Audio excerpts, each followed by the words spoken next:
Monday, March 4th. Welcome back to the Damon Bruce Show. And let me begin with a deep thanks to everyone who came out on a day where it was literally raining sideways in San Francisco. And I'll bet you throughout the evening, 30, 40, maybe even 50 different people showed up coming in and out of the halfway club. For Plucemania III, The Revenge, it was awesome. So many regulars. I don't even want to start saying your names in fear of leaving anyone out. But if you were there, you know who you are. Thank you so much for coming out and supporting this in person and really just hanging out. I mean, it didn't even feel like we're all, this was you coming out to support me as much as it really is this goofy little crazy community that we've built together. And I really mean that. We've done this together, coming together to just hang out. Like, it's starting to become old friends getting together. And that's awesome. I thank you so much for coming. It was wonderful to meet new people who have not been out before, see a few regulars who have now officially attended all three Plucemanias. I mean, come on. If that's not being part of the initiated, I do not know what is. We have over 100 members now. Many of them came on out to the halfway club. And let me just tell you, my buddy Greg and Ethan's bar is awesome.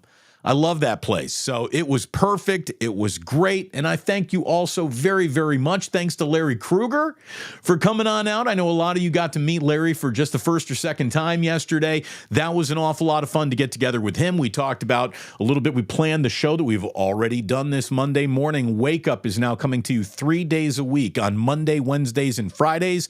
We get going at 8:30 a.m. So, you know, if you need a little fix before you even get to work, we're going to have that for you 3 days a week. It's a show that is not going to be longer than an hour. We tried to put ourselves in that box. We, of course, already went overtime today, but it's not much longer than an hour. And our goal is to get this show down to about 45 minutes, which fits into your morning, into your lunch hour, into your workout plans, into your drive home. We want to make it fit people's busy and hectic lives. And what I know for sure is that, like, unless it's the day of the Super Bowl, no one needs to do a 4-hour long show. 4-hour long shows means you're just wasting people's time. We don't want to waste your time. You certainly don't want your time wasted. And again, thank you for spending your precious free time with me, my family, the boys. The in-laws were there for a little while. It really was a family affair. And I thank you all from the bottom of my heart for coming on out and supporting what we're doing and hanging out and getting together. It was fantastic. We need to do more of this. And we will. We certainly will. As far as I'm concerned, the halfway club, that's our home gymnasium now. That's home field advantage for us. We got a place to go anytime we want to go. So thank you all so very much. And of course, security provided by Smiley Dan. Everybody left safe. Stacy Leo brought her Rice Krispie treats. I think everybody got a Rice Krispie treat on the way out. I know I brought a couple home. Thank you, Stacy. Chef A dropping off a little bundle of brittle, delicious Chef A. Michelle Haberman, I think she still might be at the bar. She still might be there. That's how down to hang out Michelle is at all times. And all I can tell you is that the ganja jar, the JJ Raider ganja jar. JJ is signed a 3-year extension to continue being the on-face advertising of the JJ Raider ganja jar. Aggressive ganjaing by JJ Raider once again. So we thank you all so very, very much. So again, Larry and I got an awful lot of football first out of the way. Now you see the thumbnail for today's show, and that is Steph Curry going, what God's name just happened? And that's where I want to start this show. We'll work our way back to the 49ers. We got plenty to talk about with them. But are you kidding me? Like, I didn't think that the Warriors were going to go in and beat Boston. But I thought that they would get off the airplane and show up and, like, you know, play a basketball game. They didn't really do that. It was a 4-game road trip. They come home 3-1. Anytime you have a 4-game road trip and you're 3-1, that's good. I cannot help but notice, though, that it wasn't just a normal loss to the Boston Celtics. This is one of those 52-point losses, greatest no-shows in the entirety of the Steve Kerr era level losses. If you want to have a box score that is tailor-made to gouge your own eyes out to with a rusty spoon as you look at it, I'm almost telling you, like, if you're into horror porn, look at that box score. Look at the Warriors box score from Boston. It's the most disgusting thing you're ever going to see in your life as a Warriors fan. This team shot 17% from downtown, 7 of 41. They were under 40% from the floor. They were under 70% from the free throw line. It was a terrible night out of Steph Curry, who was 0 for 9, probably shouldn't have played at all. Klay Thompson wasn't on that court for more than 10 minutes. Draymond Green got his 14 minutes, and then that whole game was white flagged. Look, I think Steph big boyed that one, right? I think Steph decided, this is a national game. I'm Adam Silver's favorite pupil. Don't want to lose any, credit with the teacher. I'm going to play even though my knee's a little sore. I could use a little rest. Steph went out there, and I think he gave one to the team. And then this is one of those times where you just got to say, this is the wrong game to be brave.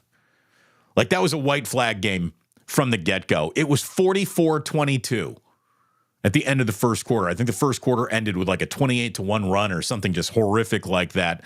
The Warriors go 22-16, 24-26 in the game, while the Celtics dropped 140 on them.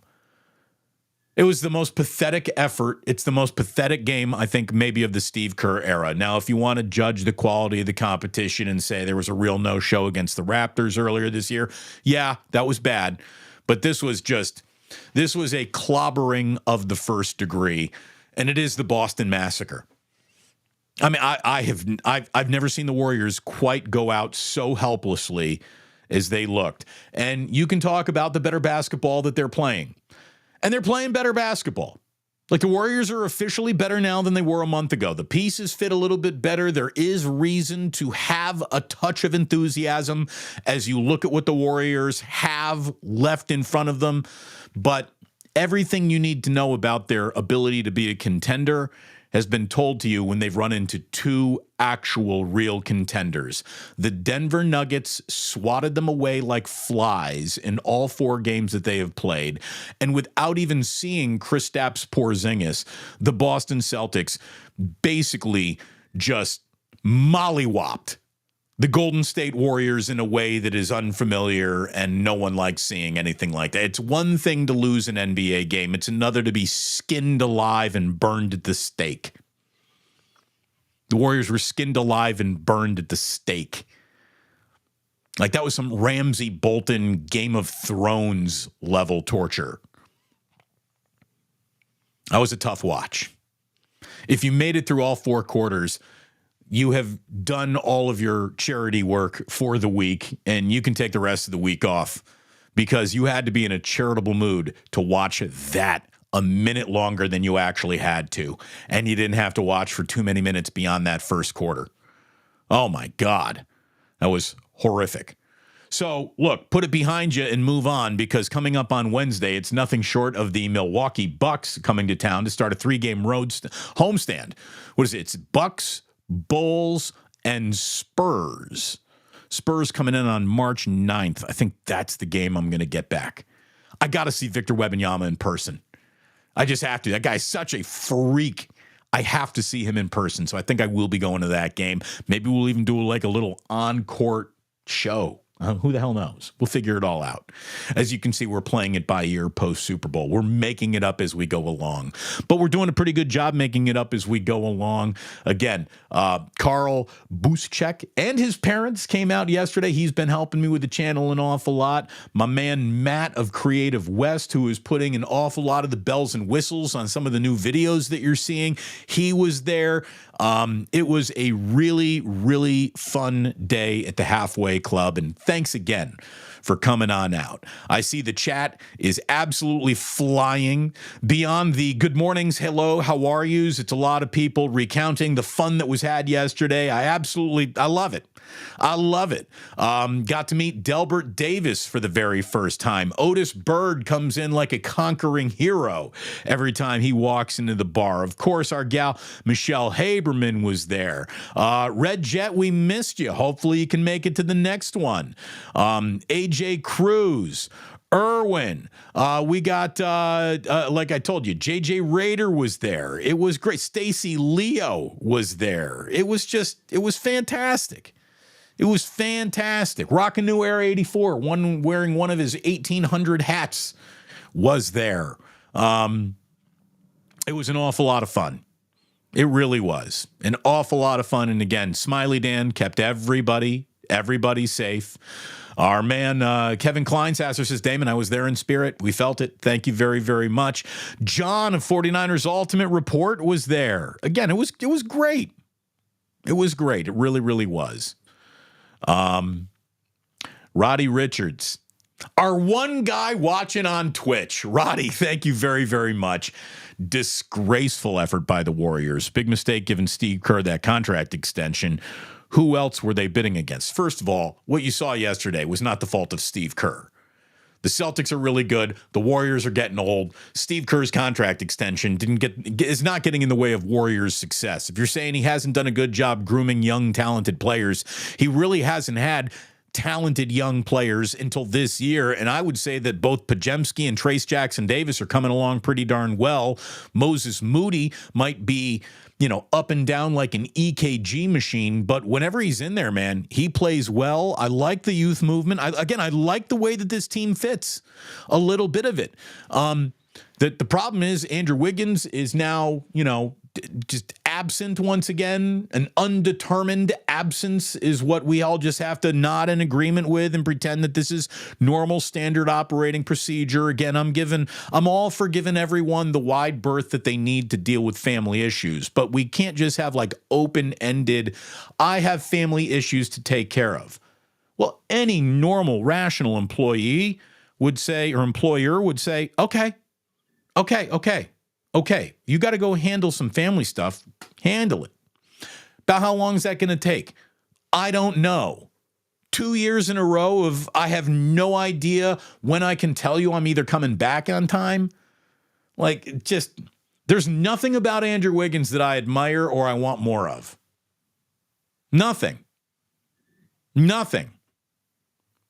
He is among my least favorite basketball players to ever have to cover, just based on his total would rather be somewhere else sort of demeanor that has been around him since the day he was drafted. For a minute got masked by him being excited to be a Golden State Warrior and have a chance to compete. Again, the more I look at Andrew Wiggins, the more I can't help but think that my premise of he didn't exactly choose the week of the NBA Finals against the Boston Celtics to become great. That week chose him. He just, it was one of those weeks where, hey, the shots were falling and he's playing with some wiggle and he's got some good bounce to him and everything's feeling good and it all worked out. And everyone said, oh, that's the new Andrew Wiggins, the reborn Andrew Wiggins. That's the Andrew Wiggins you're going to get going forward. Nope. I don't like that guy. Just don't like that guy. I'm sure he's a fine person, but as a basketball player, as a teammate, I would rather give every single one of his minutes to Moses Moody the rest of the way and just tell him, dude, I want you to help your family out so much that you become indispensable. Why don't you just stay? Why don't you just stay away? Because I don't even know if the Warriors are better with you on the court. Theoretically, and technically, they should be. But that's how much of a personal disappointment you kind of are as a basketball player. And that will define you. What you never lived up to will define you more, Andrew Wiggins, than the championship ring that you won with the Warriors. Full stop. That is who you are. You're a guy who got lucky enough 1 week to get a ring. Everything about again, you are so talented that your career is unimpressive because you never even come close to living up to that talent on a nightly routine basis. It's just, I don't know, there's some motivation there that doesn't motivate. So that was a rough effort all around. A rough effort all around. It gives us a little something to start today's show with, other than the other bit of news from the weekend that left everyone kind of going, eh. And that is the news that the 49ers have made their hire. It did come from inside the house. Like, they interviewed Nick Sorensen early on in this process and then went and talked to many other people. So what does that say about how much they really wanted Nick Sorensen to be the answer? I don't know. I mean, to me, if you thought Nick Sorensen right away, you would have made that hire right away. And you wouldn't have bothered, like, making overtures to Steve Spagnuolo or Bill Belichick, which apparently they did in both fronts, but I don't know how long those phone calls even lasted. What do you think an assistant head coach does? Because Brandon Staley is this team's assistant head coach. Again, if Nick Sorensen were the right hire, why is Brandon Staley in the room again? Now, look, I'm not saying Brandon Staley is bad at this. He was not a successful head coach of the Chargers. I would ask you, who has been?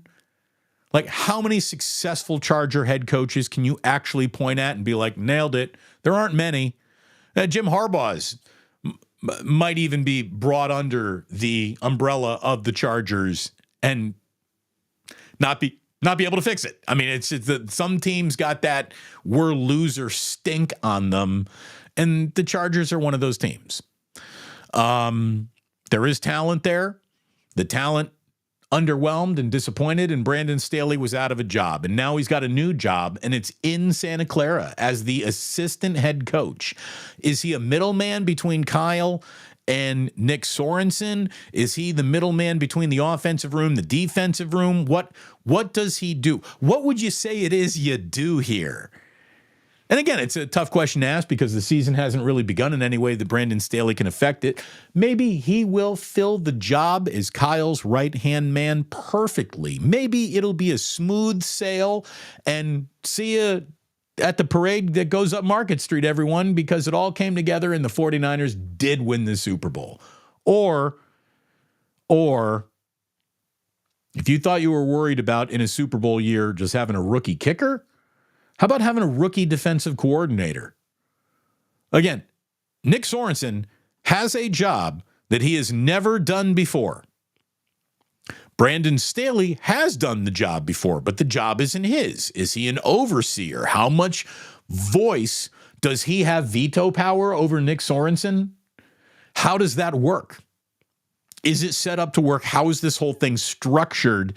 And will that structure remain? Will there be a usurper? Will there be someone who tries to, Nick Sorensen doesn't want Brandon Staley poking around his meetings very much, or vice versa? I don't know. How does it all work? I do not know. I know that neither hire is getting much fanfare. I know that neither hire sent anybody to their phone to call the 49ers to see if season tickets were available. It's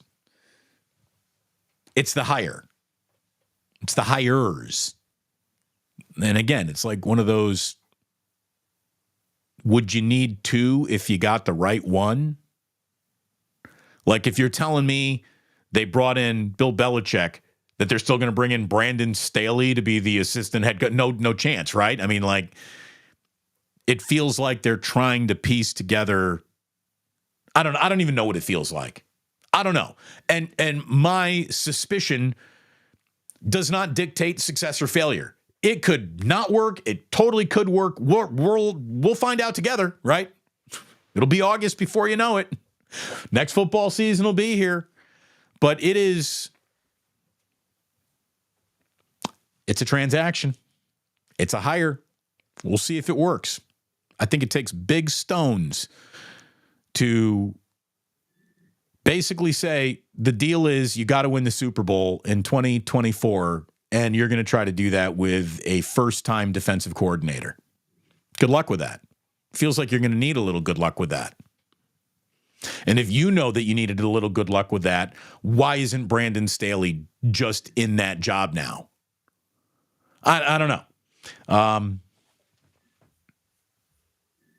Again, nobody like ran out in the streets celebrating this. Felt that way. So apparently, Dan Graziano of ESPN said that, life is timing, and maybe their timing to try to poach Steve Spagnuolo wasn't the right time. Spagnuolo's contract was set to expire this offseason, and the Chiefs signed him to a contract extension on Valentine's Day. That's the same day that they fired Steve Wilkes.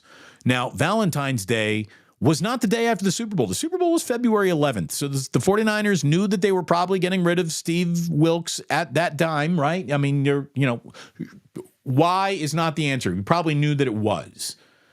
But they don't let Steve Wilkes go on the 11th, which is pretty standard operating procedure. Nobody gets fired the day that the Super Bowl happened. But there's the 12th, and then there was the 13th, and they waited. And if they really wanted Steve Spagnuolo, there might have been a chance to have poached him, although probably not. Kind of a long shot. But there might have been a pile of money enough that was high enough to get Steve Spagnuolo to think, all right, maybe it is time to leave Kansas City. Maybe I'm agreeing with the players who gave the team an F- in their report card because I don't like the locker room that much. I don't know. But it feels like there might have been a window to negotiate. They missed that window. Apparently, it is reported that they did talk to Bill Belichick. Don't know how long any of those conversations lasted. They waited long in the game to start looking elsewhere. And it really feels like the Brandon Staley, Nick Sorensen hires are what they had to do more than what they actually wanted to do. So we'll keep an eye on all this and find out together.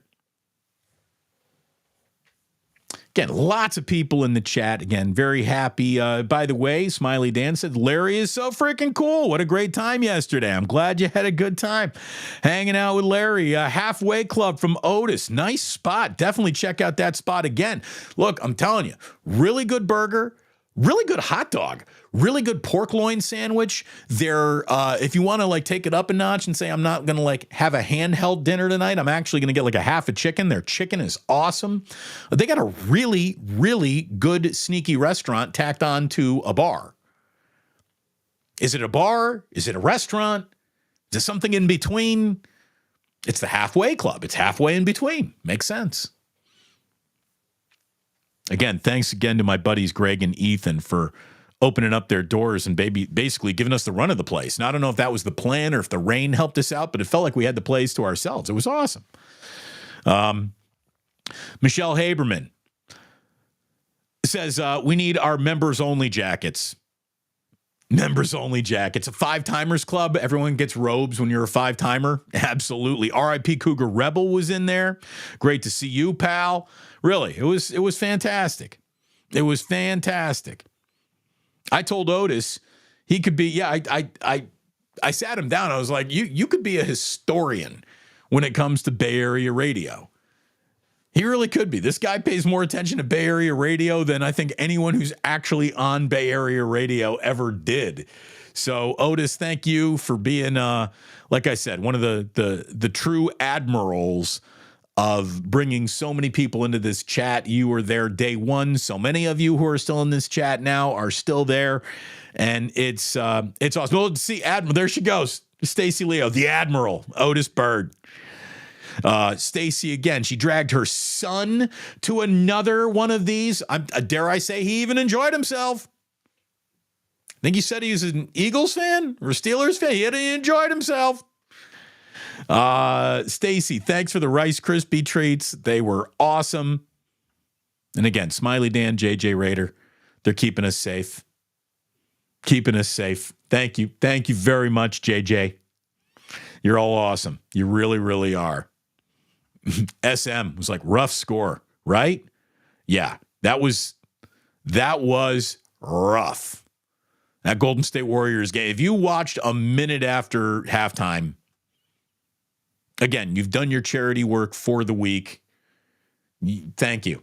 Thank you very much. You've given at the office.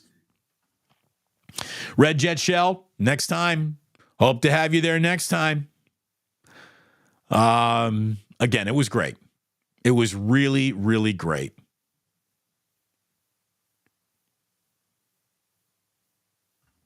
Yeah, Boston did that.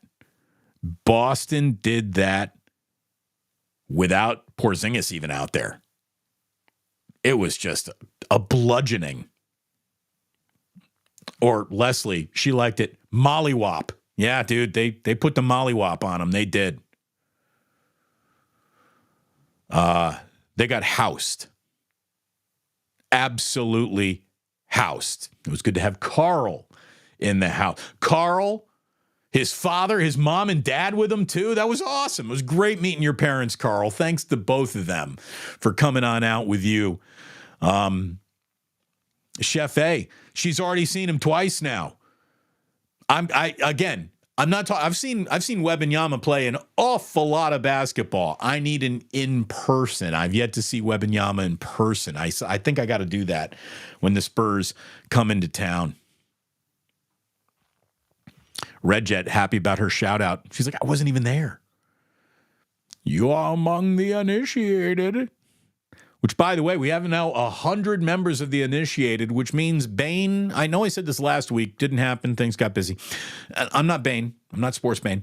But I do believe Sports Bane will be addressing the initiated this week. So just prepare yourself for that video when it comes out.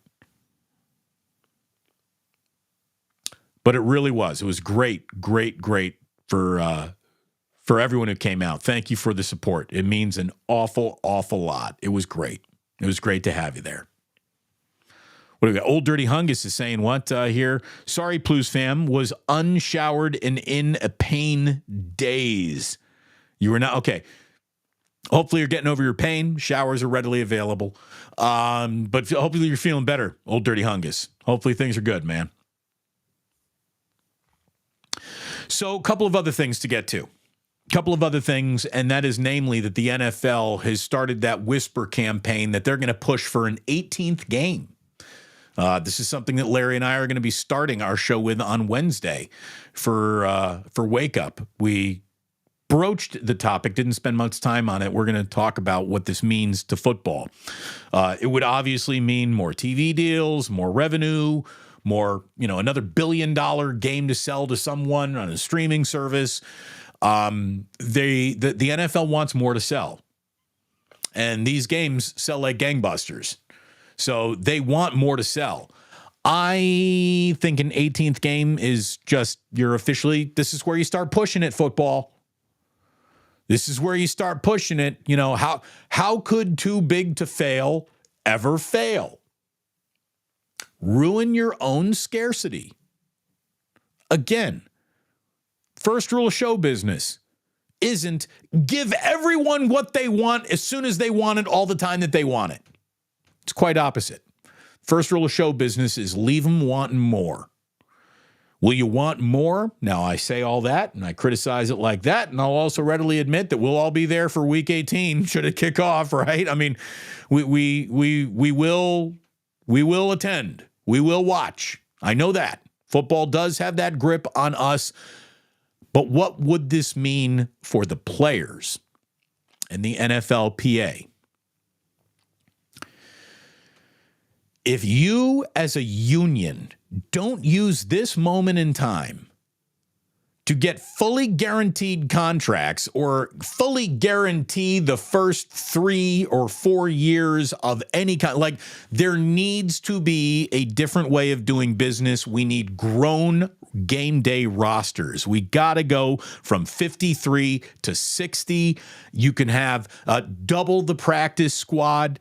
If you're going to ask for another game, you got to give and provide greater depth throughout the year where there are now 4 more quarters of catastrophic injury available to you.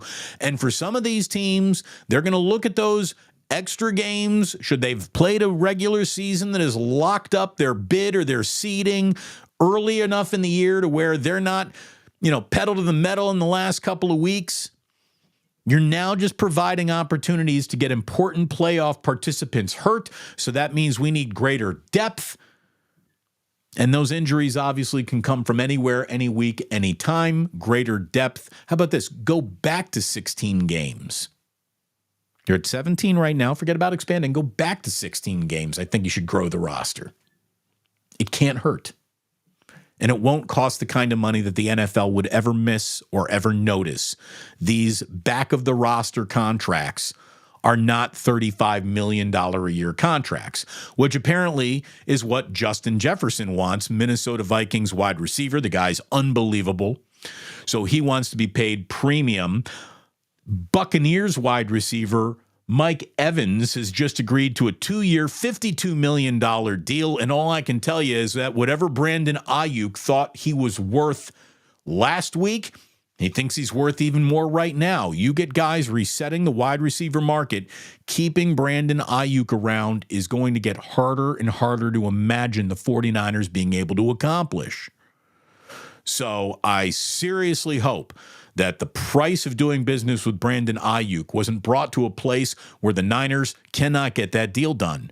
Now, there's a ton of wide receiver talent in this draft. Having said all that, there is no rookie or early in their career wide receiver that has ever shown up and really made a difference in Kyle Shanahan's system. Rookie running back like Elijah Mitchell, yes. Tight end like George Kittle, very good rookie year, yes. But it normally takes a year or two. And again, are you going to be ready to say goodbye to your number one wide receiver and a defensive coordinator that had experience to come back in a year where you must win the Super Bowl, but without Brandon Aiyuk and with a first-time defensive coordinator? Like, how many good luck with that are you trying to set up for yourself in a must win the Super Bowl this year? We're all out of patience. Everyone's out of time. No one wants to see another deep playoff run. Again, I told you, losing the Super Bowl to the Kansas City Chiefs in Las Vegas assured one thing, and that is the next regular season is going to feel like a fucking chore. Like, I don't care how well anything's going in the vacuum of any stretch, the axe hanging over the 49ers of, yeah, we all know you're going to blow it in the Super Bowl, so nothing else matters. It's just going to be devastating. It's going to be suffocating. Like, it's going to be, I'm already sick of it. It's February. That's how far away from football season we are, and I am already sick of the same. And here's the thing. I'll give it to you. It's the same criticism over and over again, but it's legitimate. Because if your argument is Kyle can't win the big one, that's where you got it wrong. We don't know what future holds. No one does. If you knew what was going to happen in sports in the future, you would live in the biggest mansion in America because you'd make nothing but winning bets if you knew what was going to happen. So we don't know what Kyle is going to do, but we know what he hasn't done, and he has not won that Super Bowl. And so people are just going to measure him on that. I don't know what the future holds, but I know you hold no trophies. And that's who you are until you do. And Kyle has painted himself into that corner, and those who want to lord it over him can't be shut up with anything other than a Lombardi trophy. So Kyle has set that reality up. It's a rough reality. It's going to be a long year. I know that right now. It's going to be a long, long year. When we do get into this football season, we will be missing the always learned and experienced voice of Chris Mortensen, who sadly passed away. He had been battling health problems for a few years. And Chris Mortensen, who was a total gentleman. And I was lucky enough, like so many other radio guys in their career, I had a couple of weekly segments with him for a few years in a row. We did a little Mort report on the air, and he was always a quality listen. He really was. Mortensen was dialed in. He knew what he was talking about. He was a good guy. He was funny. He could tell a good story.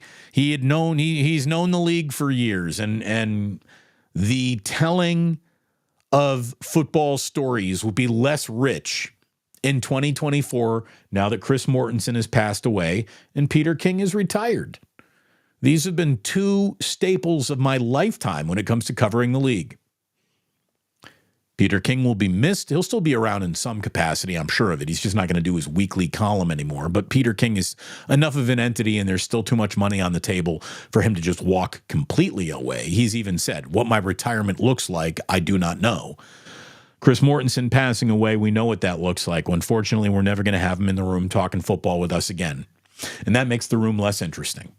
So fare thee well to Chris Mortensen. And obviously, man, last week we got the news that Richard Lewis passed away. That hurt. Let me tell you what never hurts at all. That's to have your main man, your sponsor, come on in. And let me tell you that this show from now on will be known as the Damon Brew Show, brought to you by Ike's Sandwiches. My man Ike came out to the halfway club for Plucemania. It was awesome to have Ike there. Get yourself a man who supports you, thick or thin, no matter what. And that's what Ike does. Eat a sandwich. Get a sandwich from Ike's. Do it today. Sign up on the app. If you do something like that, you get a free sandwich in the month of your birthday. I know I got one waiting for me. It's my birthday month. I got a free sandwich with my name just waiting on it in that app because I'm signed up for the rewards program. You need to be that too. I hope you said hello to Ike. He was sitting there eating food, working the room. Just a great guy. Seriously great guy. So Ike, it's one thing to say thank you for being an incredible sponsor. It's another thing entirely to say thank you for being a friend. He is the only person in the world who has ever gotten on 2 airplanes to come to a Plucemania event. He got on an airplane to come to the last Plucemania. Now he shows up to Plucemania III, the revenge. My man. My man. So, as the Oakland A's are playing a game of perpetual trying to screw over their fans at all times, it looked like the last dive bar caught the Oakland A's in a little bit of a public lie, where the last dive bar folks have planned another protest, an opening day protest. Everyone come out to the parking lot, and when first pitch is underway, stay in the parking lot. We'll have more fans outside the stadium than they're going to have inside the stadium on opening day.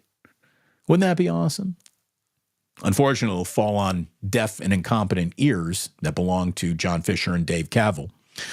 But because everybody who works at the Coliseum is on the side of the last dive bar and the Oakland 68s, there's nothing that they're told that don't get back to the last dive bar immediately. It looked like the plan was squash the party as soon as first pitch starts. First pitch means you got to leave the parking lot. And it looks like that was going to be the plan, and they were going to try to shut him down. And parking lot supervisors called the last dive bar guys and said, here's what they got coming.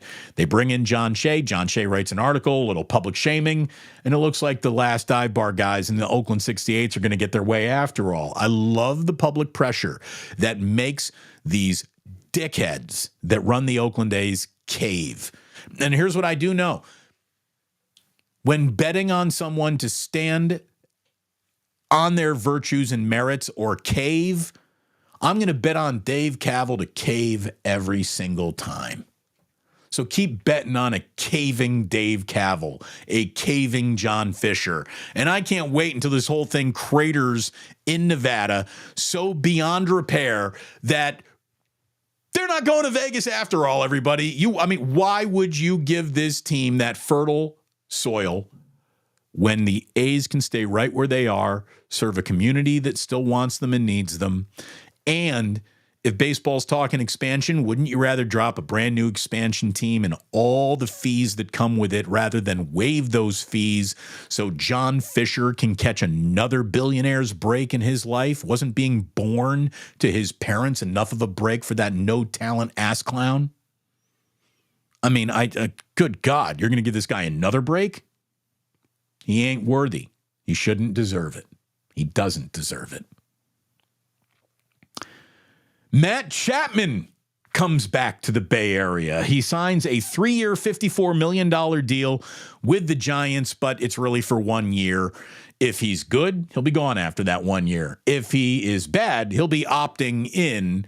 He has opt-outs built into each year of this 3-year deal. And look, defensively, congratulations. The San Francisco Giants are a better baseball team, the same way any baseball team would be a better defensive baseball team if Matt Chapman joined them. Matt Chapman at third is a Hoover vacuum. He sucks up everything. He's incredible. He's a great defensive third baseman. Matt Chapman at the plate. Let's see. Yes, there is actual, natural, inherent power. He hits the ball hard, but he's also got an awful lot of swing and miss about him. So Matt Chapman, the defensive third baseman, outstanding. Matt Chapman, the offensive third baseman, below or around league average. We'll see. Maybe even above league average, just based on how rare it is to find good third basemen these days. I saw all the stories coming out of Scottsdale where Farhan Zaidi wants to insist, like, hey, my team is in that clubhouse and my team is here in Scottsdale and we're focused on who's here, not the what might be. All that stuff, pardon me. By the way, sip of the day went across early today. It's already happened.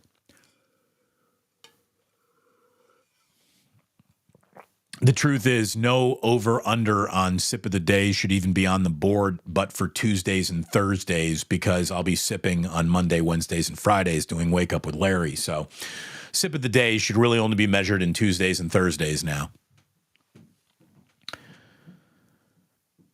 Farhan can talk about being good with the team that he's got all he wants.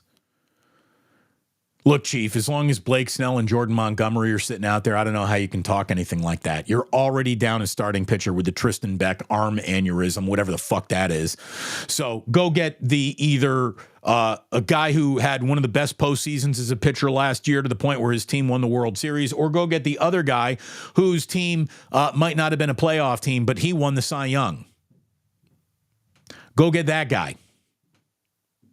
Go do it. They're both still available. I don't see how the San Francisco Giants can look at their lineup and not think to themselves, we don't need more outstanding starting pitching. You could put Bryce Harper, Aaron Judge, Arson Judge, and Judge Reinhold in the middle of the Giants lineup. They would still need more pitching. They need more pitching as they are built. If they were better constructed, they would still need more pitching. Blake Snell and Jordan Montgomery, guess what they are? One should be called more. The other should be called pitching. They are more pitching. Go get that.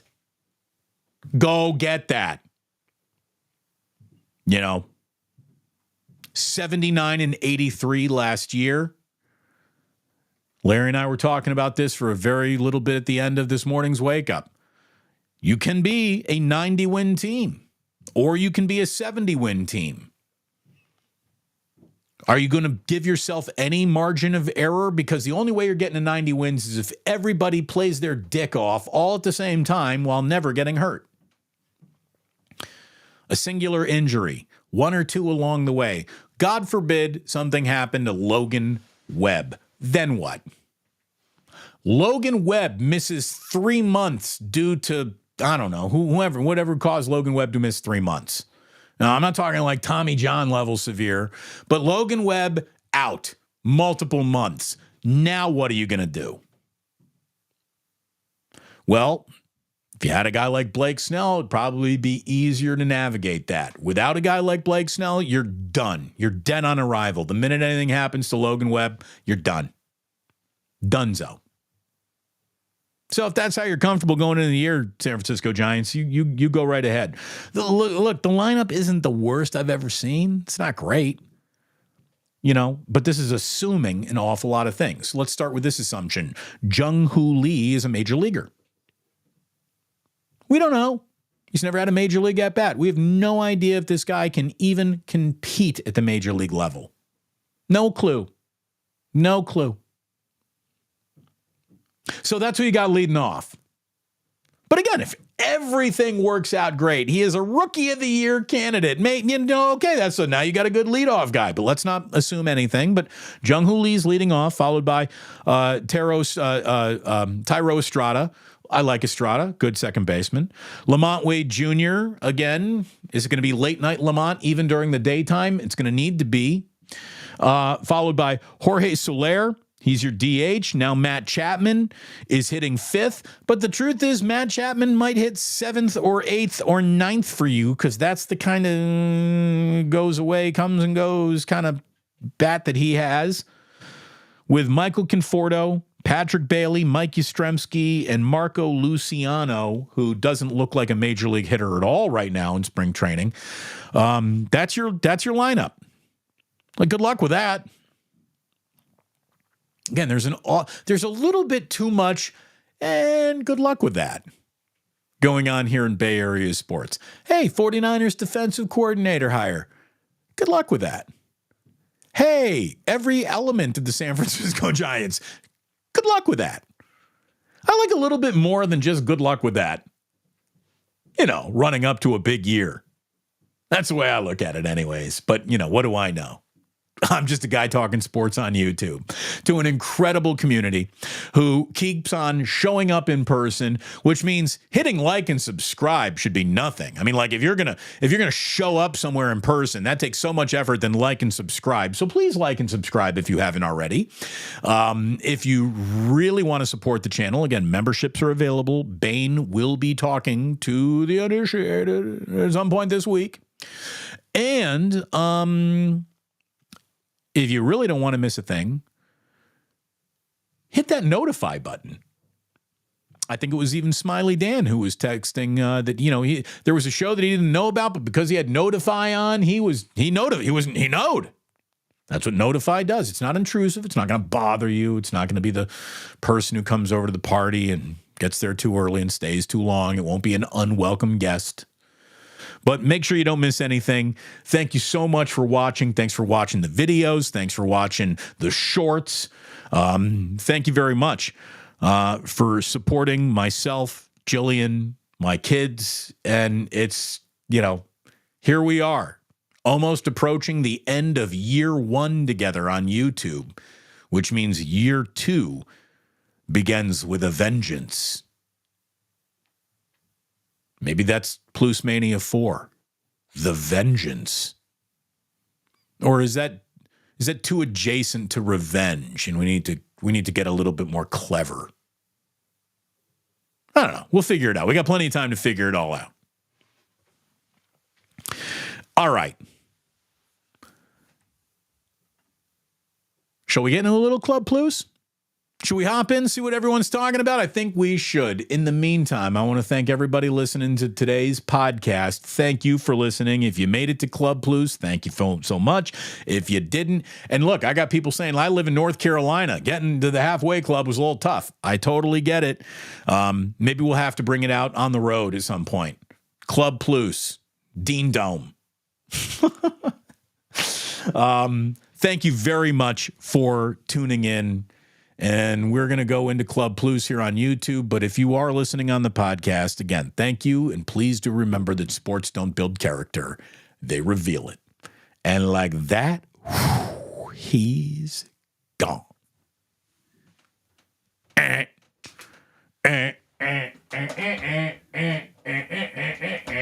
told Jillian one of the things we got to do is improve this squeaky disco light that we have. People keep saying, like, is that a bird chirping? No, it's the squeaky disco light. And it's like in a dome. It's cheap. It's not like I can just drop a little WD-40 on this bad boy and clean it up. Rick, Mighty Bone Feliciano. Again, how many shows got a horn section? We do. Damon, will Brandon Staley veer into Kyle's lane in the second half of the Super Bowl and in real time warn him to abandon the running game? Not to abandon the running. Again, if Brandon Staley is fancy for run the ball, then yeah, he's perfectly suited. Why Kyle would need to be reminded about that. I will say this, though. Brandon got himself in a little bit of trouble by going for it on all fourth downs. Like the Chargers got a little too excitable in fourth and short situations They were insightable in 4th and long situations under Brandon Staley. But yeah, what his real role is going to be, I got no idea. Oh, by the way, I want to officially welcome Jesse Emery to the initiated. Jesse Emery has become a member. Hello, Jesse. And thank you. And be ready for a welcome from Bane, Sports Bane, whoever he is, at some point in time. Okay.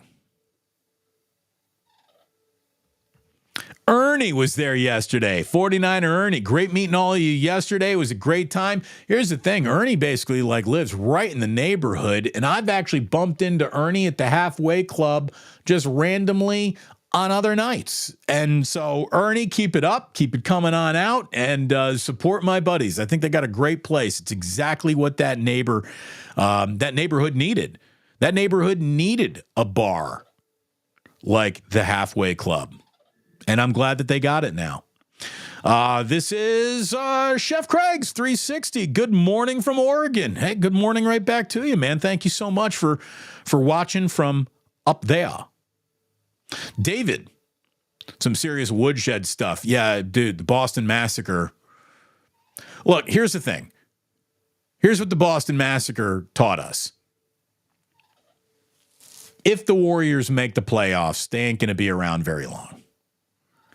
In the history of we think we're something special, no team that has ever gone out like that ever became anything close to even resembling special. Great teams don't lose by 52. At home, on the road, with everyone sitting, with nobody dressed, with everybody dressed, with this team missing that player, this, that, the other. It does not. No, good teams never go down by 52 in an NBA game. It just doesn't happen. Michelle Haberman. Jesse came in with the bonus safety meeting, and that was smooth. So I don't know if he's in here. At the close to end of Plucemania, a guy named Jesse came rolling in there and was the most excited to meet me as I have ever had a listener excited to meet me. There's only one other time we're not going to ever think about it. There was, and I even told Jillian about this. I was dating this girl. We were out to dinner, and this guy came up to me and so flipped out about, oh, I love your show. I listen every day. It was so flattering that when he did leave after like overstaying his welcome at the side of the table, my girlfriend at the time leaned forward and was like, did you pay that guy? Like, did that really just happen? Did you set that up? Are you trying to impress me in any way, shape, or form here? What the hell was that? I'm like, I swear to God, I've never had that quite happen to me in my life. And it was a one-off at that one dinner until Jesse yesterday. Jesse, you made me feel like the most beautiful girl in the world. Thank you, Jesse. Thank you very, very much. And yeah, Habes was there. She saw it all go down too. I think Michelle was like, hey, I'm the biggest fan. Get the fuck out of here, Jesse. Love you, Michelle. Michelle doctored a Dr. Pepper shirt to say, I'm a Plucer. It was awesome.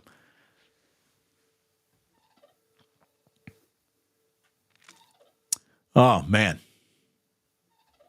Red Jet, I'm going to fangirl out when I meet Damon in person. Well, I can't wait for that to happen then. Chef A would like to know, have you all pounded the like button? Have you? Pound it. Where is it? Where is she? Hold on. Where is it? Nope, that's not it. Hold on. Where is it? Hold on. I don't know where it is. I'll find it. Pound it. There it is. Thank you, Chef A. So good to see Chef Amy there.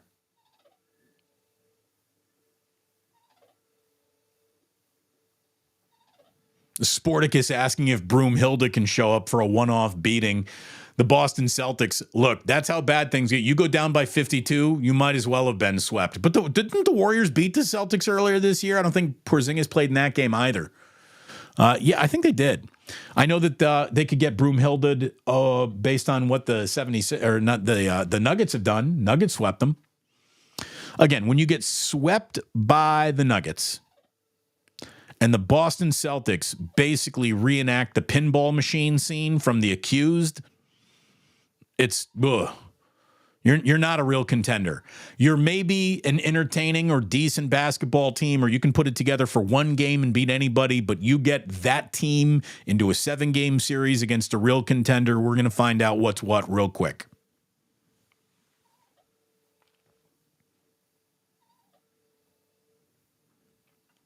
Otis, you're right. 16 games was perfect. It really was. It was perfect.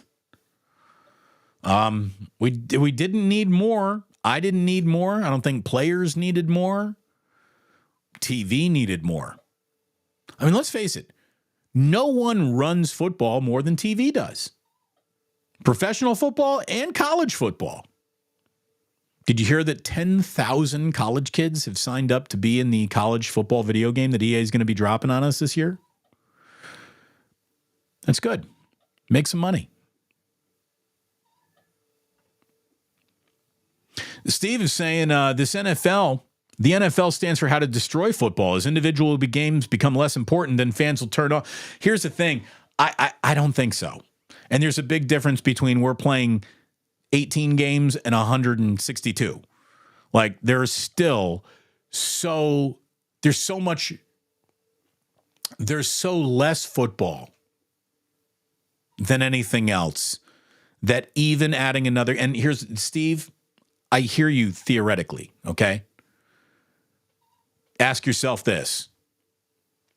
What if I told you, out of absolutely nowhere, the 49ers are going to be playing an exhibition game against an undetermined team this weekend at Levi's Stadium? It's going to be on TV. You'd watch it. I mean, that's the thing. All football needs to do is tell us there's a kickoff, and we'll be there. And that's why they're doing this. They know that. They've got the data points back. Anytime we have a football game, millions of people show up and watch it. So that's why they're looking for more of those. But if you did ask me, how did Too Big to Fail ever fail? It's because they forgot the first rule of show business, leave them wanting more. I don't think one more game is going to do that, but yeah, there is definitely a tipping point where it would be too much. Jeff H. writes, Damon, this is off topic. Do you think the way Shanahan handles Wilk and throwing him under the bus and not taking any accountability swayed certain possible defensive candidates to say no? I don't really think so. I don't really think so because Kyle, look, everybody knows Kyle is prickly. Kyle is prickly, not about his players, but about his coaching, about game day prep and things like that. And I just think that that's part of the package. And there is more good that comes with being a Kyle apprentice than bad. You know, Steve Wilks is a guy that has never held down a single job in his long NFL career for more than 2 or 3 years anywhere.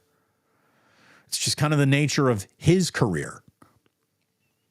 And Kyle, I think, had a pretty good defense last year, but for whatever reason, you know, he just didn't trust Wilks in the biggest moments. That timeout that he called late on a Kansas City offensive possession in overtime, it felt that was when Kyle was basically like, what are we doing dropping all this soft coverage?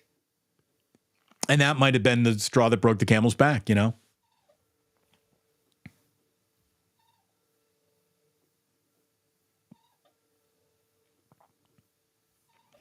Sporticus is right about this. The second rule of show business is there's a sucker born every minute, P.T. Barnum. Well, believe me, the NFL, they look at the NFLPA and they see a room full of suckers who will cave and fold like cheap suits with every negotiating point. If the NFLPA doesn't use an 18th game to finally have guaranteed contracts, like, I can't help you, fellas. You know, I can't help you. Gene Upshaw did everything he could to turn you into a feckless, toothless union as it was. And if you're going to continue to be that, it's on you. Like, I can't help you guys find your own spines. Health insurance for life. That would be good. You'd think so, Leslie. You'd think so. You'd think, like, okay, so no fully guaranteed contracts, and we got to come in with health insurance for life. You'd think so, but again, the NFLPA is hardly the Major League Baseball Players Union. They're soft. They cave.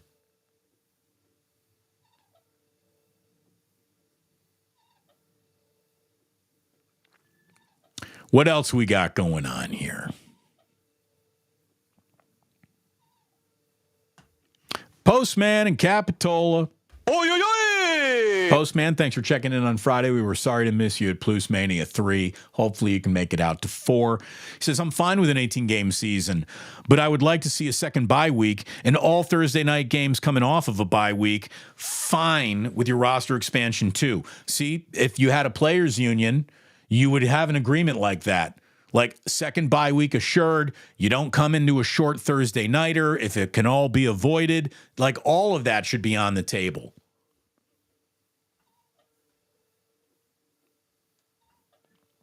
I don't even know what this was referring to, but Adrian Gutierrez wants to insist that Damon is 100% correct. How could we not illuminate that? Thank you so very, very much.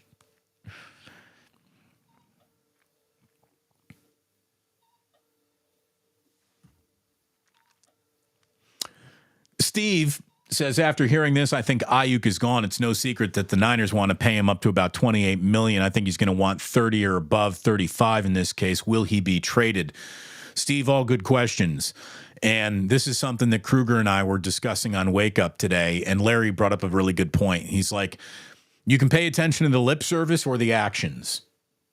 The 49ers are looking at kicking tires on and evaluating guys that will be gone long before they draft at 31.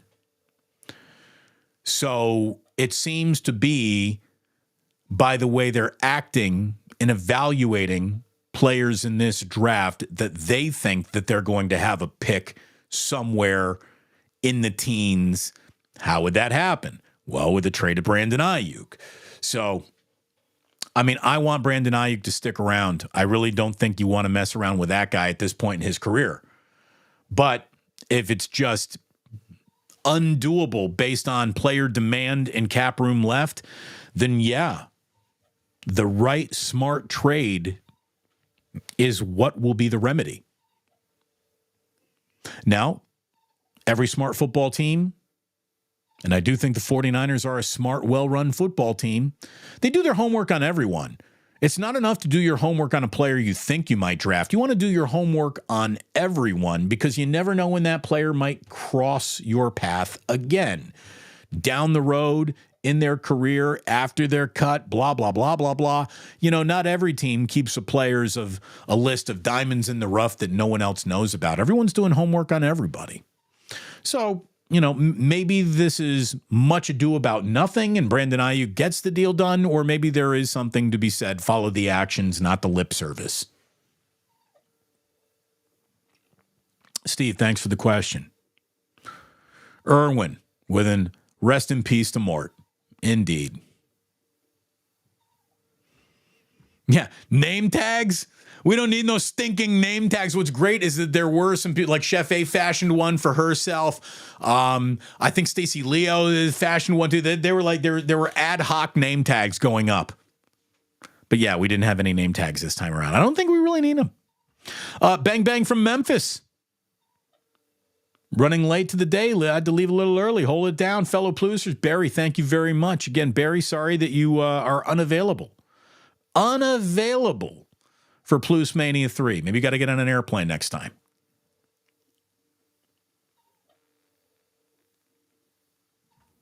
The Damon Bruce is the best sandwich. Well, thank you. Thank you very much. The Damon Bruce at Ike's is delicious. Again, my man Barry Ford, congrats on a major sponsor. Can't wait to visit the Bay and get one of those sandwiches from Ike's. That's what we're talking about, Barry. I like that an awful lot. Thank you very much. John spoke to Ike. What a nice dude. And he will take over the sandwich business. He really will, man. I mean, the only thing that is standing in the way of Ike going from like 100-ish stores to 1,000-ish stores is that he demands quality. The last thing Ike ever wants to become is the next Subway, where it's mass-produced, but the quality is just... Ike's is the opposite of that. I mean, he's got a big chain. You got over 100 restaurants. You're a big restaurant chain. But you're not quite that behemoth that Subway became, and now you find out, like, hey, that's really not bread. There's rubber in their bread. That's really not meat, is it? Like, there's no way that tuna fish is actually tuna or fish. What is that? You don't have to worry about that at Ike's.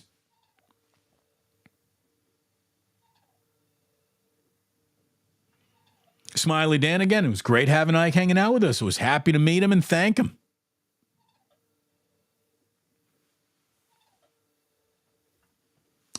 Did you see that Chris Davis showed up to spring training over the weekend? That is probably why he backed out of FanFest.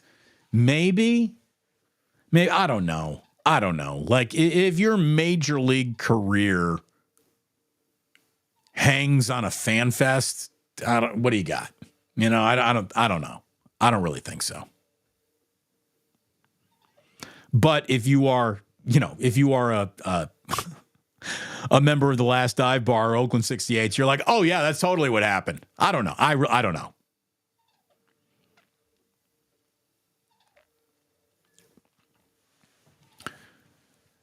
Damon, why would anyone hire an assistant head coach who is fired for losing? Makes no sense. Sorensen is the same age as who? Well, Sorensen is what, in his late 30s, early 40s? I got to double check that. Staley is in that thing too. Here's the thing. Brandon Staley as a defensive coordinator was really good with the Rams for a year before they won the Super Bowl. And he knows Kyle. He and Kyle got history together. So the relationship you have with Brandon Staley as a guy who just laughed at it not working out for Brandon Staley with the Los Angeles Chargers, it's not who Kyle knows. Kyle knows him on a much different level, obviously has a level of trust and belief in him that has nothing to do with the time spent in Los Angeles as head coach of the Chargers. So, I mean, I can't sit around and justify it and try to sell you on the hire. There's nothing, absolutely nothing that can justify the Sorensen promotion or the Staley addition other than the coming football season. And let's look at it with our own two eyes. I know for a team that runs a 4-3, they run a 3-4. Staley's always been a 3-4 kind of guy. Maybe that's why he's just sort of a conduit. And it is Sorensen's team because he's more familiar with the team because he's been here and he knows more of how it runs. I don't know. Just weird. Chef A, love Matt Chapman. Love Matt Chapman. Used to watch him on the A's. Yeah, we all did. He was fantastic when he was with the A's. He's one of those guys that you don't let go away and get to another club. Unless you're the A's. He will be happy to be back with Bob Melvin. He's already talking about like, yeah, me and Bob got unfinished business. I don't know if you're going to be finishing that business the way that this team is built this year, but, if you really believed in being a giant, you wouldn't have all these opt-outs. By the way, I don't think I've ever seen a player have a good year and not exercise the opt-out, so we know what that means. Sporticus, John Fisher is a no-talent ass clown. Direct quote, Damon does not sugarcoat. No, Damon does not sugarcoat. Damon didn't sugarcoat on the air of terrestrial radio. There's certainly no reason to do it here and now. True Blue forever. I'd rather watch Judge Reinhold pitch. Outstanding poll. Judge Reinhold. What was he in Vice Versa with a very young kid who was in the Wonder Years? Kevin something? Or no, was that his character's name in the Wonder Years? I forget. Blake Snell versus Shohei Ohtani.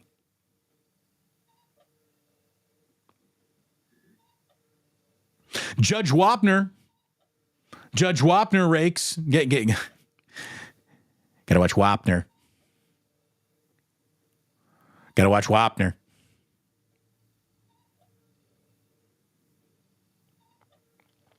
Xanax boy. Tuned in a little late here, but Bruce taking down the A's is such a flex. Damon, you're a savage. Am I, or is it like the easiest thing to do? I think my 4-year-old could take out the A's. Like Jack would just have a minute or two to look over everything. He's pretty smart. He's pretty advanced. And he'll be like, yeah, none of this makes sense, Dad.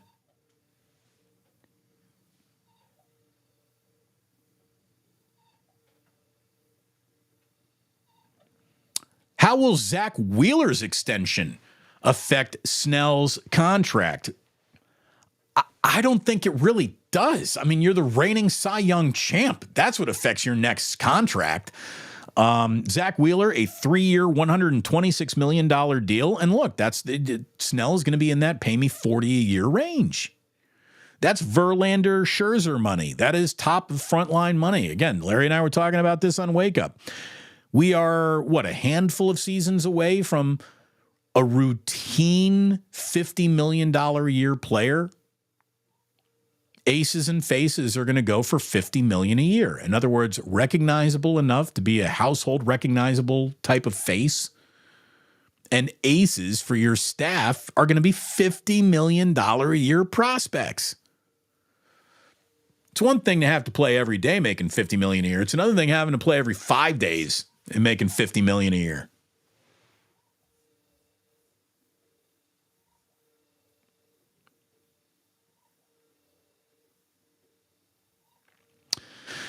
So,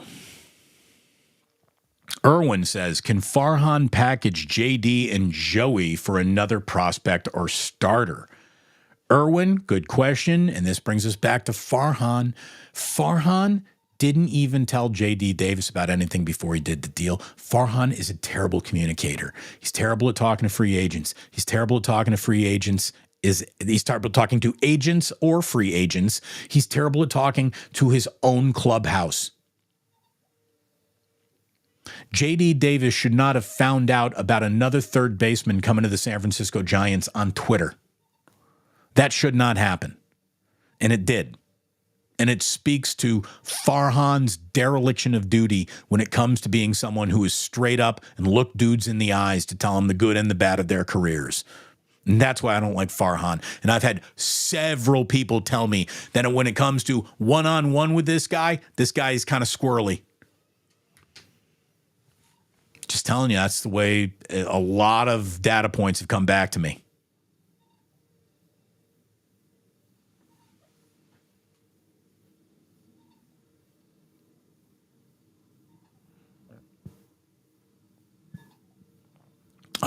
Aaron Backstrom says, I love DB because he doesn't need Grant Cohn and has excellent content. I'm here for it.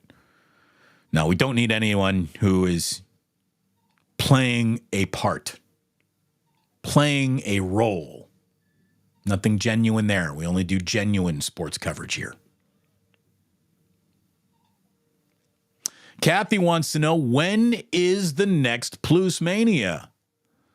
We don't know yet. Have not scheduled one. I mean, we've almost made it through a year. We've done 3, so it's kind of quarterly. It feels like, we'll have another one in another few months. We'll figure it all out. We'll let you know all about it.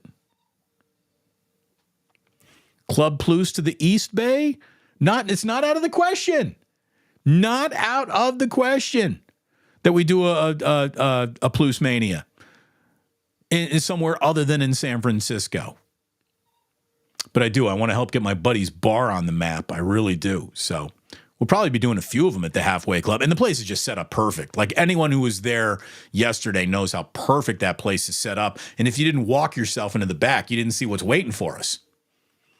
There's a whole dining room, and they got a big screen TV back there. And then beyond that, on days where it's not raining sideways, they have an awesome outdoor patio space. Like, I can't wait until we can do a nice day Plucemania meetup. I bet you we actually get back to Victory Hall because that's located so conveniently down by the ballpark. When Ike's opens up in Mission Rock, I bet you we do a Plucemania at Ike's. We'll have to bring our own beer. I was like, Ike, can we serve beer in your restaurant? He's like, oh, we'll just call it a private party. We'll get away with it. I'm like, that's my man. Smiley Dan, I like what you're thinking. He's like, we need a Madden bus. Take the Plus on the road. Boom. I like that. PlusCon? PlusCon, people dressing up as their favorite Plusers? That'd be great. Someone showing up, not Michelle Haberman, in a Michelle Haberman costume. Someone showing up in a Chef A costume. Someone showing up, like if you're handing out Rice Krispie treats and you're not Stacey Leo, we know that you're doing a Stacey Leo impression. Wouldn't that be great? Everybody brings me weed. Everybody's pretending to be JJ Raider. I tell you, I was telling JJ Raider, I have not come even close, not even close to making the money that I used to make over here on YouTube. I love it. I'm having a great time. There's no going back. We're happy to be here. But we're not even coming close to the money that I used to make, not yet on YouTube. It's going to take a while. It's going to take several years. We know this. This is the long haul. I haven't spent a penny on weed in the last year, thanks to the original JJ Raider stash, which is still going. I mean, with the original stash from the first Plucemania, because again, I got kids. I'm not the human chimney anymore. I got kids. So it's not an every single day or night. Well, maybe every night. But it's not an every single day, multiple times a day, throughout the day type of operation that it used to be. So we're still drowning in JJ Raider's generosity over here. So again, not making the money I used to, but I'm not spending any money on weed anymore, which I got to do what's the value add there? Where do the scales actually balance out? Leslie, you too, is your sophomore year, Damon. This is going to be my sophomore year. That's crazy.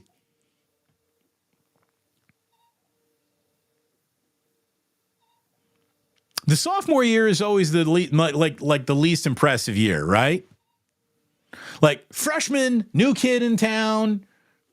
Okay, let's check that guy out. Sophomore, and then junior, senior. Now let's see if you really got legs underneath you. It'll be a challenging year too, but we're going to meet it head on. We're going to kick some ass.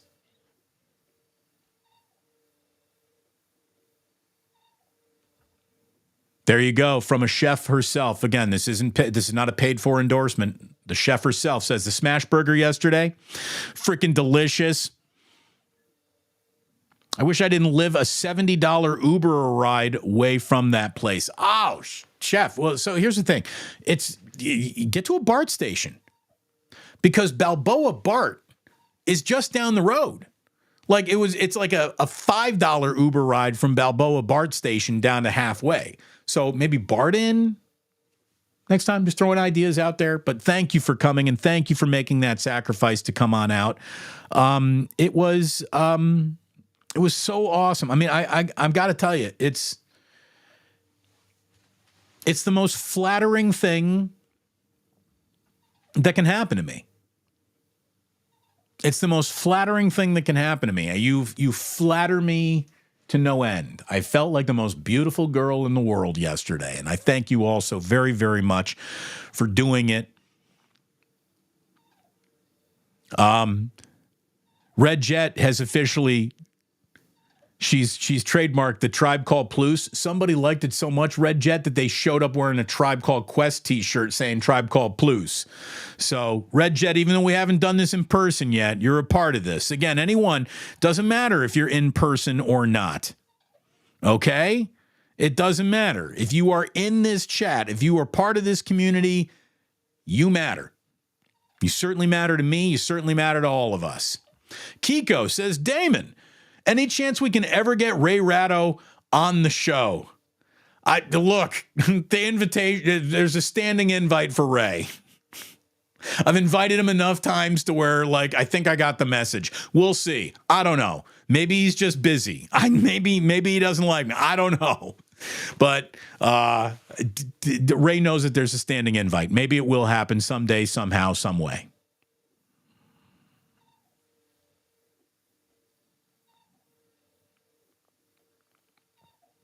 There we go. I think we got everything in here today, folks. We welcomed a new member of the initiated.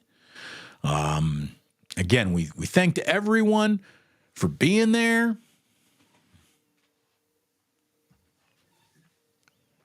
Ike needs to make a Shogun-inspired Sammy. Is that series started? Is that series started? I remember the old Shogun miniseries with, like, what was that, Richard Burton? Years and years and years ago. This is me dating myself. But now there is a new version of Shogun that's out on, like, what, Hulu or Peacock? I don't know. I can't keep track of everything, but I do want to check that out. What would be on a Shogun sandwich? Pride and possible suicide if you embarrassed your people, your prefecture. They do the hairy kid. The Shoguns were the gutting themselves folks from the get-go.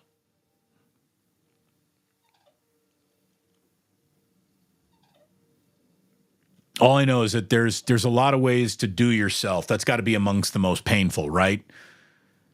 So how'd he do it? He took a knife that was about this long and he put it in one side of his belly and he pulled it across to the other side of his belly, and then all of his guts fell out and then he died. Ouch. There's again, don't do it, folks, but there's got to be another way to do it than that. That's, ugh. Fred Savage. Correct. Kevin Arnold. Fred Savage was Kevin Arnold. We've reached the Fred Savage portion of the show. Thank you. Albert, who was great to see yesterday. Damon can do a good Rain Man impression, especially on a Wednesday. Wednesdays. We're allowed to drive on Wednesdays. I loved Rain Man. What a great movie it was. Oh, you know the thing that I forgot to put into the show today was Jason Kelce's retirement. Jason Kelce was blubbering all over the dawn of his retirement. He's been planning this thing for a few weeks, and he got up there, and his emotions just got the best of him, and that guy loved football. He's going to miss it. Football's going to miss him. The Eagles are sure going to miss him. Getting a Jalen Hurts, the whole brotherly shove probably won't be nearly as effective as it used to be. But Jason Kelce loved the sport of football, and watching him say goodbye to it was painful, man. It was beautiful pain. It really was. That guy loved football, and he's going to miss it. Hell of a character.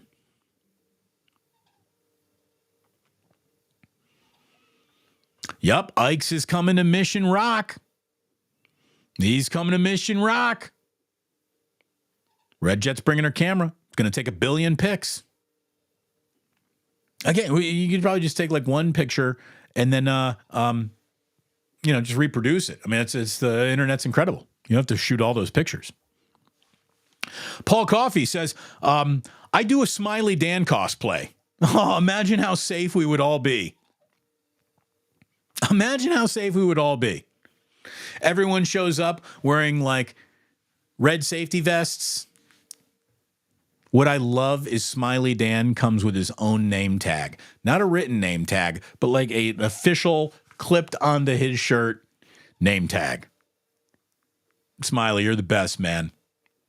You're all the best. You really are. What an incredible group of people that I have gotten to know so very well. Thank you for getting to know me, my family, my in-laws, my children, my friends. You're not just supporting me at this point. You're helping support Larry Krueger, my buddies Greg and Ethan, who opened up the Halfway Club. You're supporting them now, too. And what do we keep on saying? It takes a village. We're putting our own little village together. And now we got an actual couple places to go and get together, and I love it. Absolutely love it. Leslie's right here. A little ahi tuna on the Shogun sandwich. Sounds delicious. Sounds delicious.